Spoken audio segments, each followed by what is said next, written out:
घुष्मा की शिव भक्ति से उसके मरे हुए पुत्र का जीवित होना और घुष्मेश्वर शिव का प्रादुर्भाव तथा उनकी महिमा का वर्णन। सूत जी कहते हैं, अब मैं घुष्मेश्वर नामक ज्योतिर्लिंग के प्रादुर्भाव का और उसकी महात्म का वर्णन करूंगा। मुनिवरों, ध्यान देकर सुनो। दक्षिण दिशा में एक श्रेष्ठ पर्वत है जिसका नाम देवगिरी है। वह देखने में अद्भुत तथा नित्य परम शोभा से संपन्न है। उसी के निकट कोई भरद्वाज कुल में उत्पन्न सुधर्मा नामक ब्रह्मवेता ब्राह्मण रहते थे। उनकी प्रिय पत्नी का नाम सुदेहा था। वह सदा शिव धर्म में लगी रहती थी, घर के काम काज में कुशल थी और सदा पति की सेवा में लगी रहती थी। द्विज श्रेष्ठ सुधर्मा भी देवताओं और अतिथियों के पूजक थे। वे वेद वर्णित मार्ग पर चलते और नित्य अग्निहोत्र किया करते थे। तीनों काल की संध्या करने से उनकी कांति सूर्य के समान उदित थी। वे वेद शास्त्र के मर्मज्ञ थे और शिष्यों को पढ़ाया करते थे। धनवान होने के साथ ही बड़े दाता थे। सौजन्य आदि सद्गुणों के भाजन थे। शिव संबंधी पूजन आदि कार्य में ही सदा लगे रहते थे। वे स्वयं तो शिव भक्त थे ही, शिव भक्तों से बड़ा प्रेम रखते थे। शिव भक्तों को भी बहुत प्रिय थे। यह सब कुछ होने पर भी उनके पुत्र नहीं था। उसके ब्राह्मण को तो दुख नहीं होता था। इससे उस ब्राह्मण को तो दुख नहीं होता था, परंतु उसकी पत्नी बहुत दुखी रहती थी। पड़ोसी और दूसरे लोग भी उसे ताना मारते थे। वह पति से बार बार पुत्र के लिए प्रार्थना करती। पति उसको ज्ञान उपदेश देकर समझाते, परंतु उसका मन नहीं मानता था। ब्राह्मण ने कुछ उपाय भी किया, परंतु वह सफल नहीं हुआ। अब ब्राह्मणी ने अंतिम दुखी हो बहुत हट करके अपनी बहन घुष्मा से पति का दूसरा विवाह करा दिया।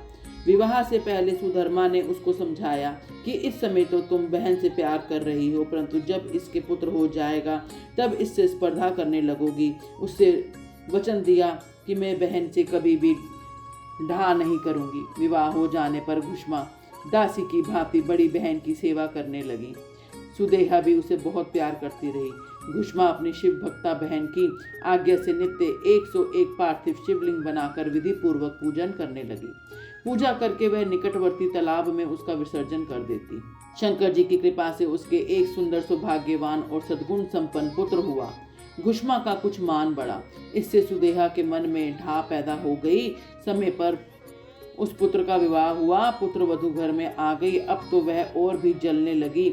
उसकी बुद्धि भ्रष्ट हो गई और एक दिन उसने रात में सोते हुए पुत्र को छुरे से उसके शरीर के टुकड़े टुकड़े करके मार डाला और कटे हुए अंगों को उसी तालाब में ले जाकर डाल दिया जहां घुष्मा प्रतिदिन पार्थिव लिंग का विसर्जन करती थी। पुत्र के अंगों को उस तालाब में फेंक कर वह लौट आई और घर में सुखपूर्वक सो गई। घुष्मा सवेरे उठकर प्रतिदिन पूजन आदि कर्म करने लगी। श्रेष्ठ ब्राह्मण सुधर्मा स्वयं भी नित्य कर्म में लग गए। उसी समय उनकी ज्येष्ठ पत्नी सुदेहा भी उठी और बड़े आनंद से घर के काम काज करने लगी, क्योंकि उसके हृदय में पहले जो ईर्ष्या की आग जलती थी वह अब बुझ गई थी। प्रातःकाल जब बहू ने उठकर पति की शैया को देखा तो वह खून से भीगी दिखाई दी और उस पर शरीर के कुछ टुकड़े दृष्टिगोचर हुए। इससे उसको बड़ा दुख हुआ। उसने सास घुष्मा के पास जाकर निवेदन किया। उत्तम व्रत का पालन करने आई। आपके पुत्र कहाँ गए? उनकी शैया रक्त से भीगी हुई है और उस पर शरीर के कुछ टुकड़े दिखाई देते हैं। हाय, मैं मारी गई। किसने यह दुष्ट कर्म कर दिया? ऐसा कहकर वह बेटी की प्रिय पत्नी भांति भांति करुण विलाप करती हुई रोने लगी। सुधर्मा की बड़ी पत्नी सुदेहा भी उस समय हाय मैं मारी गई ऐसा कहकर दुख में डूब गई। उसने ऊपर से तो दुख किया, किंतु मन ही मन वह हर्ष से भरी हुई थी। घुष्मा भी उस समय उस वधू को दुख देखकर सुनकर नित्य पार्थिव पूजन से व्रत विचलित नहीं हुई। उसका मन बेटे को देखने के लिए तनिक भी उत्सुक नहीं हुआ। उसके पति की भी ऐसी ही अवस्था थी। जब तक नित्य नियम पूरा नहीं हुआ तब तक उन्हें दूसरी किसी बात की चिंता नहीं हुई। दोपहर को पूजन समाप्त होने पर घुष्मा ने अपने पुत्र की भयंकर शैया पर दृष्टिपात किया, तथापि उसने मन में किंचन मात्र भी दुख नहीं माना। वह सोचने लगी, जिन्होंने यह बेटा दिया था वे ही इसकी रक्षा करेंगे। वे भक्ति प्रिय कहलाते हैं, काल के भी काल हैं और सत्पुरुषों के आश्रय हैं। एकमात्र वे प्रभु सर्वेश्वर शंभु ही हमारे रक्षक हैं। वे माला गूंथने वाले पुरुष की भांति जिनको तोड़ते हैं उनको अलग भी कर देते हैं।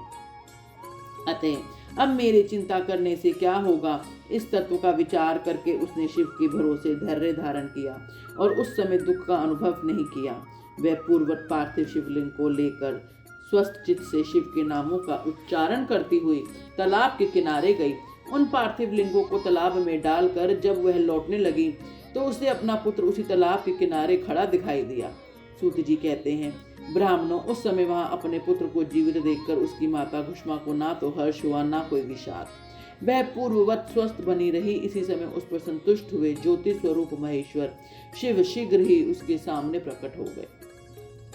शिव बोले, सुमुख, मैं तुम पर प्रसन्न हूँ, वर मांगो। तेरी दुष्टा सौतन ने इस बच्चे को मार डाला था, अतः मैंने उसे त्रिशूल से मारूंगा। सूत जी कहते हैं, अब घुष्मा ने शिव को प्रणाम करके उस समय यह वर मांगा, नाथ, यह सुदेहा मेरी बड़ी बहन है, अतः आपको इसकी रक्षा करनी चाहिए। शिव बोले, उसने तो बड़ा भारी अपकार किया, तुम उस पर उपकार क्यों करती हो? दुष्ट कर्म करने वाली सुदेहा तो मार डालने के योग्य है।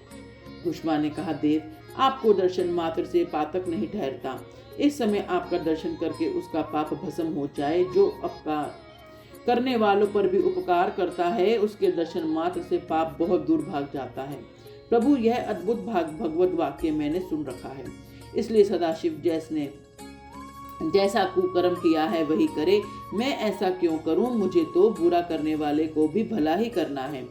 सूत जी कहते हैं, घुष्मा के ऐसे कहने पर दया सिंधु भक्तवत्सल महेश्वर और भी प्रसन्न हुए और इस प्रकार बोले, घुष्मे, तुम कोई और वर मांगो, मैं तुम्हारे हितकर वर अवश्य दूंगा, क्योंकि तुम्हारी इस भक्ति से विकार शून्य स्वभाव से मैं बहुत प्रसन्न हूँ। भगवान शिव की बात सुनकर घुष्मा बोली, प्रभु, यदि आप वर देना चाहते हैं तो लोगों की रक्षा के लिए सदा वहां निवास कीजिए और मेरे नाम से ही आपकी ख्याति हो। यह सरोवर शिवलिंगों में आलय हो जाए, यह सरोवर शिवलिंगों का आलय हो जाए और इसलिए इसकी तीनों लोकों में शिवालय नाम से प्रसिद्धि हो। यह सरोवर सदा दर्शन मात्र से संपूर्ण अभिष्टों का देने वाला हो। सुव्रते, तुम्हारे वंश में होने वाले 101 पीढ़ियों तक ऐसे ही श्रेष्ठ पुत्र उत्पन्न होंगे, इसमें कोई संशय नहीं है। वे सबके सब सुंदर स्त्री, उत्तम धन और पूर्ण आयु से संपन्न होंगे, चतुर और विद्वान होंगे, उद्धार तथा भोग मोक्ष रूपी फल पाने के अधिकारी होंगे। 101 पीढ़ियों तक भी सभी पुत्र गुणों में बड़े बड़े होंगे। तुम्हारे वंश का ऐसा विस्तार बड़ा शोभादायक होगा।